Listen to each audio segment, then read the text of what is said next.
Hello, everyone, and welcome back to Book Talk with Cara. And today I am so delighted to have Laura DeNooyer with us. And this is her first time on the show. So before we get started, Laura, do you want to take a moment and let us know a little bit about you? And then we're going to dive into talking about your book, The Broken Weathervane. First of all, thank you for having me. I'm very thrilled to be here with you today. The wife of Tim and mother of four adult children. We raised them in Wisconsin and we're still here. I was a teacher of art and writing to middle school and high schoolers for over 30 years. And I love encouraging creativity in others. So I really enjoyed being in the classroom and pulling out students' imaginations and creativity. I'm also the author of three published novels and about 10 unpublished novels. And I love taking long road trips, Oh, that's at awesome. least once or twice a year. What's the destination of your most recent road trip? Aberdeen, South Dakota. Oh, that's awesome. What did Yeah, you see while you were there? so that I actually went to a Wizard of Oz convention. And that's actually related to one of my other books with my interest in the author of The Wizard of Oz, L. Frank Baum. Yeah, there really is a Wizard of Oz, International Wizard of Oz club out there. A lot of people don't know about that, but it's a real thing.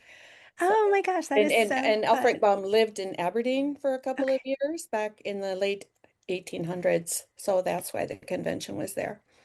Oh my gosh, that is such a fun reason to go because I'm like Aberdeen, South Dakota. I There's know. not a lot there. So There is not, unless you're an L. Frank Baum fan. so fun. So let's talk about the Broken Weather Vane and what kind of was the theme behind, what it sparked the idea, the what if, what got it started for you? Yeah, actually, my dad in the 1950s timeline, um, it was inspired by a story that my dad told me many times about his dad and uncle who owned a business, and they tried to help their younger brother, the youngest brother, succeed in his businesses too. But he had a lot of difficulties and just couldn't get over certain hurdles. And I'd always wondered what those problems were and just what the issues were they were contending with. And my story and my characters are completely fictional, but the spark came from my dad's family story. I was always impressed by the way those two older brothers bent over backwards to try to help their younger brother. It really touched me. So, so that's where, and in fact, m- during the time of my book launch last year, my dad was in hospice and declining, and but it was a blessing that he lived for the launch of this book. And I was able to tell him that I dedicated the book to him Oh, because that's where the story came from. that's so sweet, and that he got to see kind of that culmination of a way to honor him and Hmm. the inspiration that those acts provided. Now, often when we have something like a weather vane that's showing up in multiple ways, there's it kind of becomes a theme or a symbol or something to this story. How did you come up with that for this book? Is it kind of directional, or is it just one of those things that sometimes when I've been writing, I'll look back and I'll be like, oh my gosh, this was a theme I didn't know was in there at the start. Or other times I'm like, no, this is the theme from the beginning. Which one was that for you in this book? And do you ever have it that you don't actually remember exactly when you came Yeah, up with that yeah. idea? Because I would say that would be the case. I don't think I had the idea in my head at the beginning, though. I just don't remember where it occurred. There is an actual weather vane in the story that sat on the top of the roof of the Buckwalter family barn, and there's and it broke when the family patriarch fell off a ladder. So, um, but it also launched a string of unfortunate events. And so the weather vane does symbolize brokenness in the people, and there are allusions to metaphorical storms throughout the story. And Leslie, the protagonist in the 2015 timeline, She often said, wives and moms are emotional meteorologists. They see storm Mhm. clouds over the horizon. So there's, references to weather and direction and, predicting what might come and so forth. I love that. And that's such a beautiful way to phrase it because we often are reading the air and trying to take in, okay, what's coming? How are people doing? Hmm. And smoothing things over and keeping things steady. So, is there a way that, there's a choice that she makes where she misreads that, where she thinks she's keeping things, you know, uh, being alert for danger, being alert for disturbances in the future, what's on the horizon, and then she misreads it, and that causes kind of these plot point, or disturbances that she then Hmm. has to deal with later. Hmm. Yeah. I would say, well, let me think here. I would say, I don't know if Leslie is misreading it so much. Um, but there's a tug of war inside her with, you might say, a stormy conscience, especially when she discerns information that will impact her coworker Greg and his career in a huge way, beyond how it will impact her family. And so she has a big decision to make, with big things at stake on both ends. So I don't know if that answers your Yeah, question, it but does. And it does it without giving away, because that's always the challenge when you're talking about your book. You don't want to give away the plot. So when you think about like your writing journey, how does this book fit into it? This is your third book, you said. What was it like to get to this point? Was your writing journey something that was easy, or was it something that it's taken some time to develop? Because some people, they're like, oh, I started writing and my first book got published, and other people are like, yeah, it was 13 years to get to that first contract. so I would say that, my first two books, I've been writing my whole adult life, and I actually started when I was in second grade, writing stories. And but the while I was raising my kids, I just kind of did writing on the side. And so the first book that I had published was a 15-year project because I was just Mhm. doing it in spurts. And it involved a lot of research as well. And then, the second one that I had published, 100 Magical Reasons, that's the one that's, about L. Frank Baum. That one, I was actually for at least 10 years that I worked on Wow. that one within the past 15 years. So, but this one came to me and I wrote it probably just within a 2-year span. I actually wrote the whole story in less than a year, but then I had beta readers and so forth and got a lot of feedback and made changes. In fact, some of my beta readers were, um, college professors because the setting is in a small university in a small town, and I needed to get the university culture right. Mhm. So, but yeah, that's not like me to write a story so quickly. 2 years is quick for me. Yeah, So, yeah. that's fun. And it's like everybody's journey is so different. And, Mhm. writing it around life is so much a part of many journeys. Like I started when my oldest two were very little and they were going to Mm. bed early. And so I was like, okay, I have time that I can do this. Yes. And then they got bigger and time has to shift and we have more kids and I start working more. And, it's like it keeps shifting. But when there's that bubble inside of you that says, I have to create. So how do you find those stories?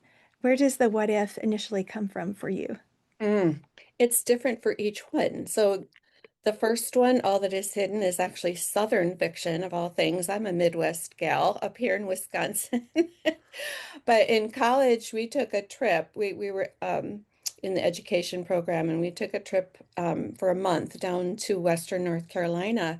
And that was a real eye opener for me, just being in a different culture like that. And we had to teacher aid in the schools there. And I was fascinated by that area and the people there.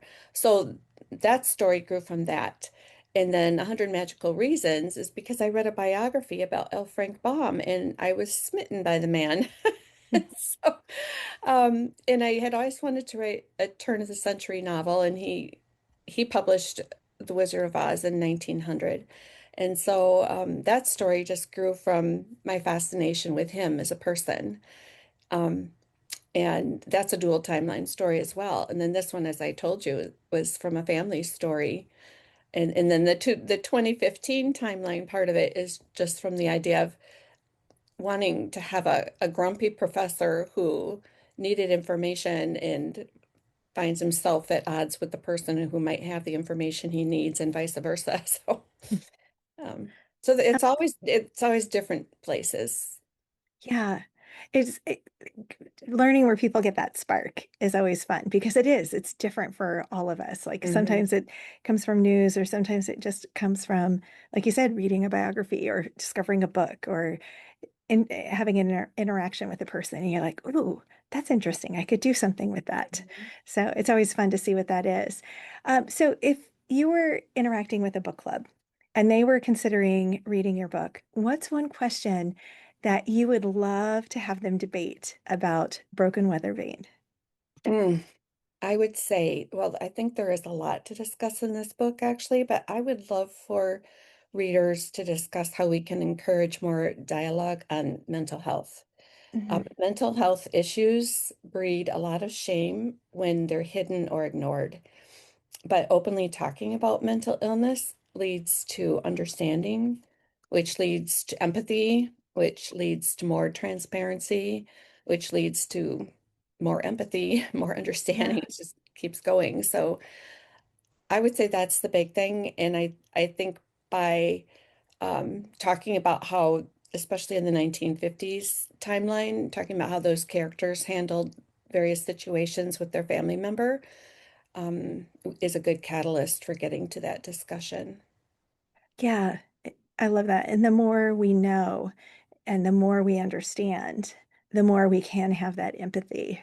And so that's such Hmm. an important piece of it, just bringing it into the light and being open to understanding. So now for a quick lightning round about your book. So what are three words that you would use to describe the vibe of your book? Yeah, I would say soul stirring and compassionate and thought provoking. Okay, I love how you've hyphenated a couple words to sneak Well, in a few more, I did. which is great. That's what writers are for, right?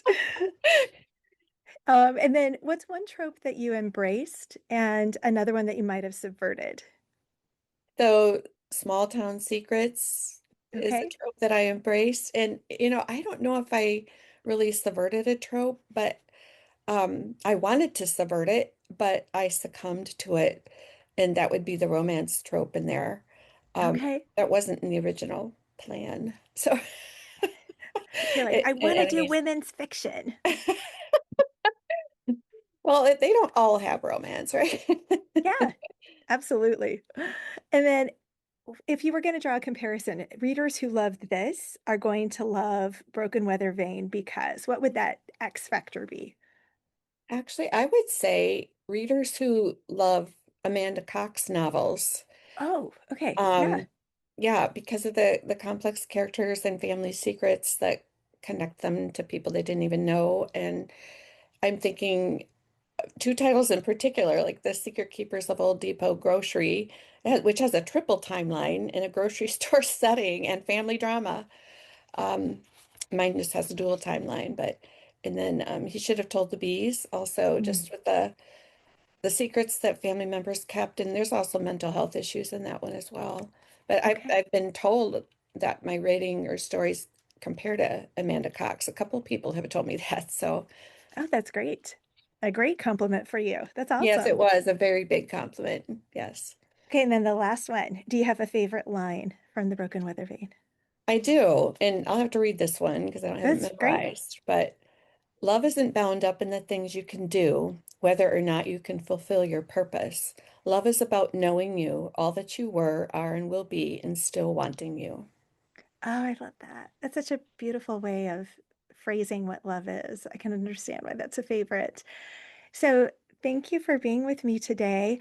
Where can readers discover more about you and your books? So my website, Laura DeNooyer author.com. Okay. And is there anything else that you want to make sure readers know before we sign off for today?